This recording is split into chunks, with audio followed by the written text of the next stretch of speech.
ఓం శ్రీ గురుభ్యో నమః. హరి ఓం.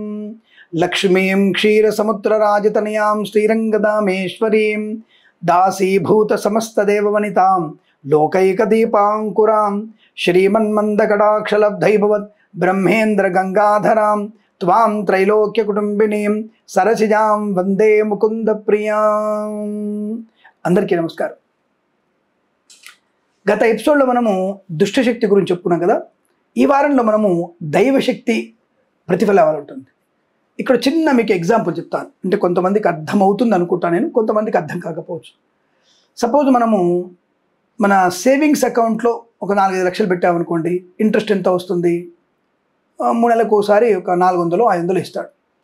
అదే 4 లక్షలు 5 లక్షల రూపాయలని ఎఫ్డి చేసామనుకోండి, ఎంత ఇంట్రెస్ట్ వస్తుంది అంటే నెలకు కంపల్సరీగా మనకి ఖచ్చితంగా నెలకి మనకి 3,500 రూపాయలు 3,000 రూపాయలు మినిమంగా ఇంట్రెస్ట్ వస్తుంది, మినిమం నెలకి.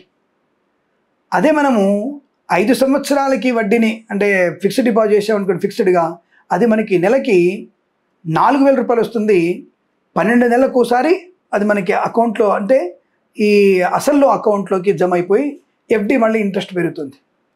అంటే పుణ్యబలం అనేది కూడా భగవంతుని యొక్క అనుసంధానంతో మనం ఎంత పూజల్ని చేస్తున్నామో, ఎంత భగవంతుని ఆరాధన చేస్తున్నామో, ఎంత 10 మందికి సేవ చేస్తున్నామో అలా వచ్చేటువంటి పుణ్య ఫలితమే వడ్డీ, చక్రవడ్డీ.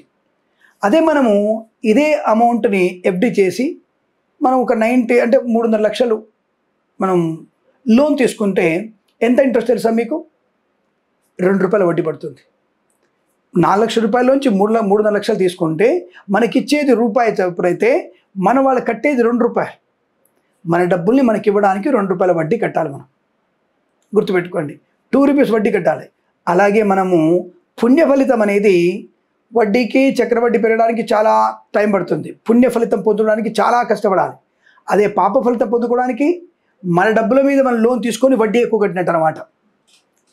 కనుక్కోండి ఎవరైనా కావాలంటే, మనం మన ఎఫ్డి మీద లోన్ తీసుకుంటే ఇంట్రెస్ట్ ఎంత కట్టాలో మీరు కనుక్కోండి ఒకసారి, వడ్డీ ఎక్కువ ఉంటుంది. అంటే ఇలా పాపకర్మ చేస్తే వడ్డీ ఎక్కువ కట్టాలి. అంటే మనం మన డబ్బు మీద లోన్ తీసుకున్నట్టు మనం పుణ్యబలం కండి పెడుతున్నప్పుడు ఇంట్రెస్ట్, అంటే సేవింగ్స్ అకౌంట్లో డబ్బులు ఉంటే ఎట్లా వస్తుంది ఇంట్రెస్ట్ అంటే, అదే దేవునికి ఏదో పోతూ హాయ్ దేవుడు నమ్ముతాను, దేవుడు ఉన్నాడు నేను నమ్ముతాను అన్న వాళ్ళకి ఈ సేవింగ్స్ అకౌంట్లో ఉన్నటువంటి వడ్డీలాగా కొద్దిగా పుణ్యబలం ఉంటుంది. దేవాలయానికి వెళ్తాను నేను అనుకున్న వాళ్ళకి ఫిక్స్డ్ డిపాజిట్లా ఉంటుంది. ఫిక్స్డ్ డిపాజిట్ 7 years వరకు ఫిక్స్డ్ చేసిన వాళ్ళకి వచ్చేటువంటి వడ్డీలాగా, చక్రవడ్డీలాగా నేను దేవాలయం వెళ్తానండి, ఇంట్లో కూడా యజ్ఞాలు చేస్తానండి, నేను కూడా 10 మందికి సేవ చేస్తానని ముందుకు వెళ్తామో మన వడ్డీకి చక్రవడ్డీ మనకే వచ్చేటువంటి స్థాయి ఉంటుంది. కాబట్టి పుణ్య ఫలితం కావాలనుకున్నప్పుడు మనకి ఆకస్మిక ధనప్రాప్తి కలుగుతుంది. పుణ్యబలం, దైవబలం బాగా ఉందని తెలిసినప్పుడు ఆకస్మిక ధనయోగం, మనకు అవసర నిమిత్తమై సరిపడే ధనం వస్తుంది. అలాగే అవసరార్థం మనుషుల యొక్క సహకారం అందుతుంది మనకి. ప్రతి బయటికి వెళ్ళగానే నమస్కారం అండి, బాగున్నారా, ఇల్లు కొంటా అనుకున్నారు, ఎప్పుడు కొంటున్నారు ఇల్లు, ఎక్కడండి, డబ్బులు కొద్ది లోన్ కోసం చూస్తున్నాను, అయ్యో రండి నేను వేరే బ్యాంకులో మీకు ఏర్పడని చెప్పేసి మనతో తీసుకువెళ్ళి, మనకి దైవబలం బలంగా ఉంటే ఆ వ్యక్తి మనతో వచ్చి మనకి ఆ లోన్ ఇప్పించేసి తనే సెక్యూరిటీ సంతకం పెట్టగలిగే అవకాశం కూడా ఉంటుంది.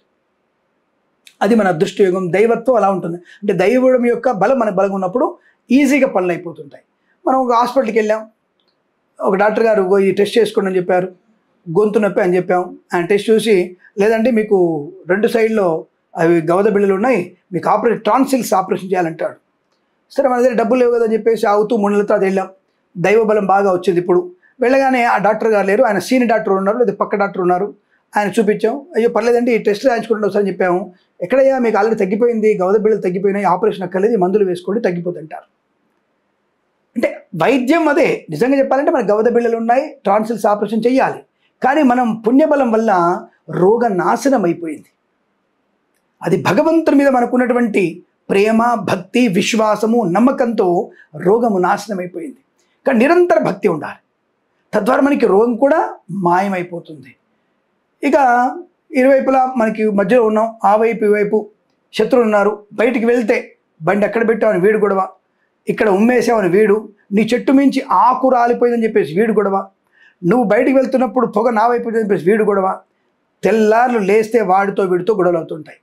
మన పుణ్యబలం బాగా ఉండి దైవం యొక్క అనుగ్రహం వల్ల మనం కొంత మాసాల తర్వాత మన యొక్క మంత్రమో లేదా మన ఇంటికి గొప్ప వ్యక్తి మన ఇంటికి రావడం వలనో, అంటే ఏఎస్పీనో ఎస్ఐఓ ఎమ్మెల్యేనో ఎంపీ మన ఇంటికి వచ్చేసరికి పక్క వాళ్ళకి భయం పుట్టుకుంటుంది. అమ్మ వీడు చాలా పెద్దోడ్రా బాబు అని చెప్పేసి మర్యాదగా ఉందాం అని మరి బయటగానే అన్న నమస్తే అన్న, ఏమండి గురుగారు నమస్కారం అండి అని మందలించగలిగేటువంటి తత్వం పెరుగుతుంది. చూడండి, చిన్న చిన్నవే మనకు కనబడతాయి, కానీ ఇది మన పుణ్యబలం వల్ల. పుణ్యబలం అంటే ఏమిటి? దైవము మనకు ఎక్కువగా అనుగ్రహాన్ని ఇస్తున్నాడు. అర్థం ఎందుకు ఇస్తున్నాడు? నిరంతరం పొద్దున్న లేవగానే శ్రీమన్నారాయణ మంత్రాన్ని శివనామ స్మరణ చేసుకుంటూ దేవతార్చన చేసుకుంటూ అందరికీ మంచి నవ్వుతూ మంచి సరదా వెళ్తూ, ఏదో సినిమా ఉంది కదా సీతమ్మ వాకిట్లో సిరిమల చెట్టు ప్రకాశ్ రాగలాగా ఎక్కడ వెళ్ళి నవ్వుకుంటూ ఉంటూ సరదాగా ఉంటూ అందరిని నవ్విస్తూ ప్రశాంతంగా మాట్లాడుతూ అలా ఉండడం వల్ల మనకి 10 మందిలో గౌరవం ఆటోమేటిక్గా పెరుగుతుంది. ఒకప్పుడు ఒక 10 నెలల ముందు మనల్ని ఎప్పుడు వీడేంటి ఎర్రులా నవ్వుతుంటాడు, తిట్టిన వీడిని సిగ్గులేదు అనుకుంటాడు, వీడంతే విధవ అనుకుంటారు, కొట్టినా పడతాను అనుకుంటారు, ఉమ్మేసినా పడతాను అనుకుంటారు. కానీ మన యొక్క పుణ్యబలం పెరిగినప్పుడు ఒరే వీడు చాలా కాలాంతకుండా జాగ్రత్తగా ఉండాలని చెప్తాడు. ఎందుకు? మన ఇంటికి పెద్ద పెద్ద వాళ్ళు వచ్చేసి ఇంటి బయట నుంచి నమస్కారం పెట్టుకునేసరికి 10 మందిని ఎంక్వైరీ చేస్తారు. ఏమండి పలానా వారి ఇల్లు ఎక్కడండి, అయిలేనా, ఓకే థ్యాంక్స్ అండి అని చెప్పేసి భయపడుతూ వాళ్ళు వస్తున్నప్పుడు పక్క వాళ్ళకి అదురు పుడుతుంది. మా అమ్మ వీడు చాలా పెద్దోడు బాబు, గొప్పోడు వీడు. అది పుణ్యబలం. తద్వారా మనకు అనుకూలత, అంటే ఆర్థికమైన అవసరాలు తీరిపోతాయి, రోగనాశనం కలుగుతుంది, శత్రుపీడా పరిహారం కలుగుతుంది. అలాగే మరి ఇంకొకటి, ఇంట్లో మనకి ఎదిగిన పిల్లలు ఉన్నారు, మన సంతానం పెళ్ళిడికి వచ్చారు. ఒక గొప్ప వ్యక్తులు వచ్చేసి స్వామి మీ అమ్మాయిని మేము చేసుకుంటాం, మీ అబ్బాయికి మా అమ్మాయిని ఇస్తాం అని వాళ్ళకై వాళ్ళు మన ఇంటికి వచ్చి ఒక మంచి సంబంధం జాతకాల బ్రహ్మాండం కుదిరి అటువంటి వాళ్ళు మనతో వియ్యం అందుకునేటువంటి అవకాశం ఉంటుంది. అంటే మనకి కనుక దైవ బలం కనుక బలంగా ఉంటే ఇన్ని శుభయోగాలు. అలాగే గృహయోగము, అలాగే ధనలాభము, రుణ విమోచనం, అప్పుల బాధ నుంచి విముక్తులయ్యేటువంటి అవకాశాన్ని మార్గాన్ని ఇస్తాడు. ఇలా అనేకమైనటువంటి శుభయోగాలు కలిగించడానికి అవకాశం ఉంటుంది దైవ బలం ఉండడం వల్ల. ఇటువంటివి జరుగుతున్నాయి అంటే దైవము మీ యందు ఉన్నదని అర్థం. మన ఇంట్లో ఒక మంచి దైవిక శక్తి ఉందని అర్థం. అమ్మవారు స్థిరంగా ఉందని అర్థం. అయ్యవారు మనల్ని ఎప్పుడు కూడా కాపాడుతున్నాడని అర్థం. మన ఇంటికి యశస్సు పెరుగుదని అర్థం. మన ఇంటికి అనేక మంది శుభమైనటువంటి వ్యక్తులు, మంచి వ్యక్తులు మాత్రమే మన ఇంటిని సందర్శించగలిగే అవకాశం అని అర్థం. మన ఇంట్లో తొందరలో శుభకార్యం జరగబోతుందని అర్థం. మన ఇంట్లో అన్నదానం జరగబోతుందని అర్థం. యజ్ఞ యాగాలు చేయబోతున్నామని అర్థం.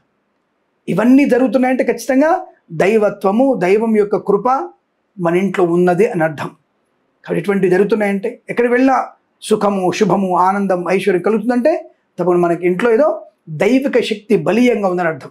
ఆ విషయాన్ని కనుక్కొని శుభమైనటువంటి ఆనందాది అదృష్ట ఐశ్వర్య యోగాలు పొందాలని కోరుకుంటూ సర్వేజన సుఖినో భవంతు. ప్రేమతో మీ కిరణ్ శర్మ.